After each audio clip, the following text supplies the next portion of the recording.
계절들을 막아줄 거란 그런 말로 너를 붙잡을 순 없지만 많은 계절을 마주칠 너에게 이 마음 하나를 비춰주려 해 떠나는 별은 마음이. Assalamualaikum warahmatullahi wabarakatuh. Perkenalkan, nama saya Auliatul Iza, kelas 12 IPA 3, absen 5. Di sini saya akan menjelaskan materi tentang distribusi peluang binomial dan distribusi normal. Distribusi binomial adalah distribusi probabilitas diskrit jumlah keberhasilan dalam N percobaan, ya atau tidak, berhasil atau gagal yang saling bebas, di mana setiap hasil percobaan memiliki probabilitas P. Rumus distribusi binomial di bawah ini keterangannya sama dengan P sama dengan peluang sukses, N sama dengan banyaknya pengulangan, X sama dengan banyaknya sukses dalam N kali pengulangan. Rumus distribusi binomial di bawah ini mean dan varian. Rumus distribusi binomial di bawah ini kemoncongan dan keruncingan. Rumus distribusi binomial di bawah ini adalah fungsi karakteristik dan fungsi pembangkit peluang. Hubungan dengan fungsi beta, peluang yang mengandung banyak sukses dari N observasi dan distribusi binomial adalah. Contoh soal, dalam sebuah kotak terdapat 7 bola yang 3 diantaranya berwarna merah. Jika dari dalam kotak diambil bola satu persatu sampai dengan 3 kali, di mana setelah pengambilan bola dikembalikan lagi ke dalam kotak untuk pengambilan berikutnya. Hitunglah peluang terambilnya bola merah sebanyak A 1 kali, B 3 kali, C bukan bola warna merah terambil. Soal tersebut diselesaikan dengan distribusi binomial, sebab pengambilan sampel yang dilakukan adalah pengambilan sampel dengan pengembalian. N sama dengan 7 dan K sama dengan 3, sehingga P sama dengan 3/7. 1 kali hasilnya sama dengan 0,315, B 3 kali sama dengan 0,079, C bukan bola warna merah terambil sama dengan 0,187. Distribusi normal. Distribusi normal merupakan suatu alat statistik yang sangat penting untuk menaksir dan meramalkan peristiwa-peristiwa yang lebih luas. Distribusi normal disebut juga dengan distribusi Gauss. Untuk menghormati Gauss sebagai penemu persamaannya di tahun 1777 sampai 1855. Menurut pandangan ahli statistik, distribusi variabel pada populasi mengikuti distribusi normal. Distribusi normal pertama kali diperkenalkan oleh Abraham de Moivre 1733 sebagai pendekatan distribusi binomial untuk N besar. Selanjutnya dikembangkan oleh Pierre Simon de Laplace dan dikenal dengan teorema Moivre-Laplace. Laplace menggunakan distribusi normal untuk analisis skala suatu eksperimen. Suatu data membentuk distribusi normal, jumlah data di atas dan di bawah mean adalah sama. Distribusi normal berupa kurva berbentuk lonceng setangkup yang melebar tak berhingga pada kedua arah positif dan negatifnya. Sifat-sifat distribusi normal sebagai berikut. Ciri-ciri distribusi normal sebagai berikut. 1. Disusun dari variabel random kontinu. 2. Kurva distribusi normal mempunyai satu puncak unimodal. 3. Kurva berbentuk simetris dan menyerupai lonceng hingga mean. Median dan modus terletak pada satu titik. 4. Kurva normal dibentuk dengan n yang tak terhingga. 5. Peristiwa yang dimiliki tetap independen dan 6 ekor kurva mendekati apsis pada penyimpangan 3 SD ke kanan dan ke kiri. Dari rata-rata dan ekor grafik dapat dikembangkan sampai tak terhingga tanpa menyentuh sumbu apsis. Ciri kurva normal. A. Bentuk kurva normal. 1. Menyerupai lonceng, genta atau bel. 2. Merupakan suatu poligon yang dilicinkan yang mana ordinat sumbu tegak merupakan frekuensi dan apsisnya sumbu alas memuat nilai variabel. 3. Simetris. 4. Luas daerah merupakan nilai rata-rata atau mean. 5. Luas daerah sebelah kiri dan kanan mendekati 50%. 6. Memiliki satu modus, disebut juga bimodal. B. Daerah kurva normal. 1. Merupakan ruangan yang dibatasi daerah kurva dengan apsisnya atau sumbu alas. 2. Luas daerah biasanya dinyatakan dalam persen atau proporsi. Ciri kurva normal. Kurva normal menggambarkan daerah penerimaan dan penolakan HO.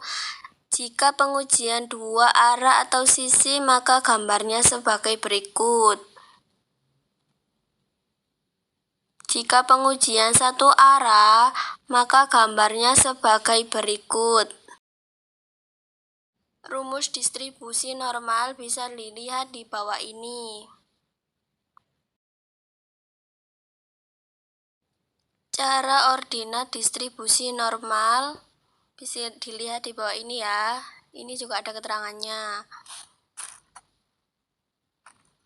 Bila nilai rata-rata dan simpangan baku, maka setiap nilai X akan menghasilkan nilai Y, sehingga bila nilai X dimasukkan dalam perhitungan berkali-kali dengan jumlah tak terhingga, maka dihasilkan suatu kurva distribusi normal.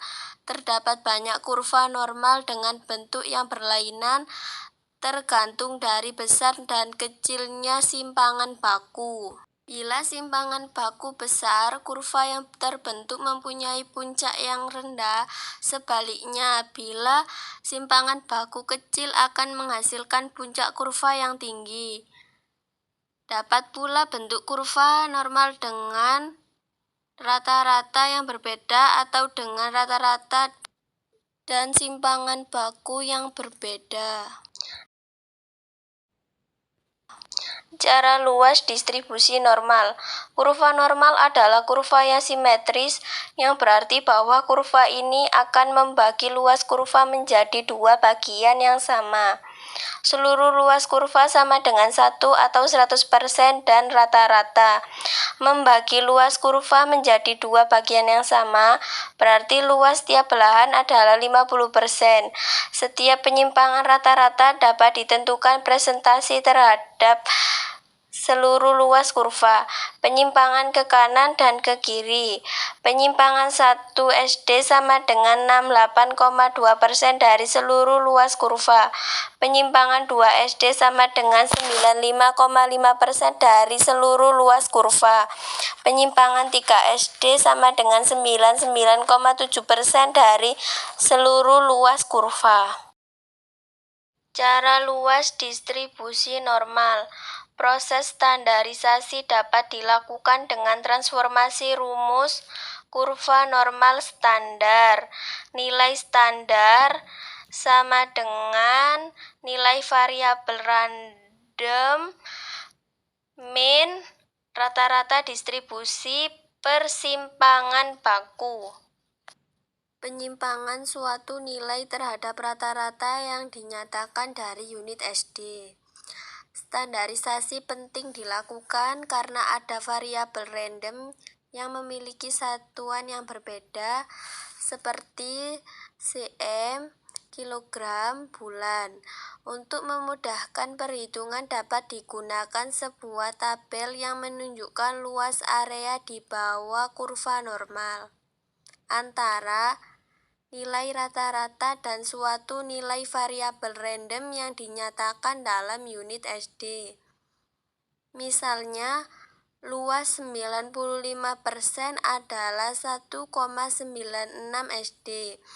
Untuk transformasi distribusi normal menjadi distribusi normal standar, dinyatakan rata-rata distribusi sama dengan 0 dan simpangan baku sama dengan 1.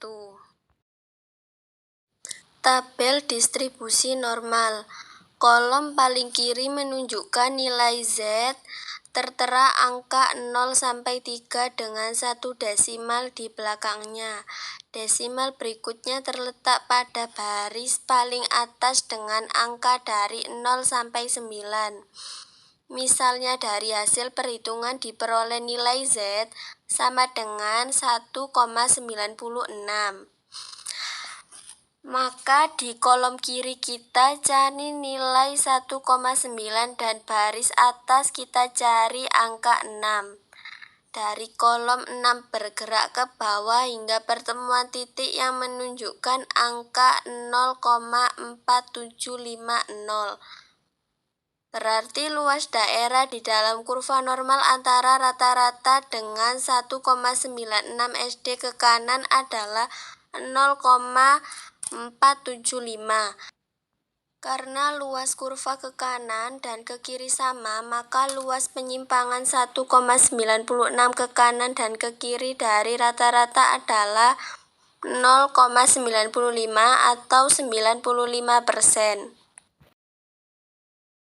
Contoh soal, suatu ruangan aula yang besar memiliki 3 lampu merah dan 5 lampu putih. Saklar dari lampu-lampu itu disusun secara acak. Seseorang ingin menyalakan lampu dan akan menekan saklar sebanyak 4 kali. Berapa probabilitas ia menyalakan 2 lampu dari 4 kali ia menyalakan lampu? Jawab, sukses X sama dengan 2, N sama dengan 4, P sama dengan 3/5, PX sama dengan 1/4,3/8 sama dengan X3/815/82 sama dengan 0,88. Jadi probabilitas ia menyalakan 2 lampu merah dari 4 kali menyalakan ialah 0,88. Simpulan. Distribusi binomial adalah distribusi probabilitas diskrit yang digunakan untuk memodelkan jumlah keberhasilan dalam sejumlah percobaan independen yang tetap. Hal ini ditandai dengan 2 parameter, probabilitas berhasil dalam satu percobaan dan jumlah percobaan. Sedangkan distribusi normal merupakan distribusi probabilitas kontinu yang sering digunakan untuk menggambarkan fenomena alam seperti tinggi dan berat. Hal ini ditandai dengan kurva berbentuk lonceng yang simetris dan berpusat di sekitar mean. Deviasi standar menentukan lebar kurva dan menggambarkan variabilitas data.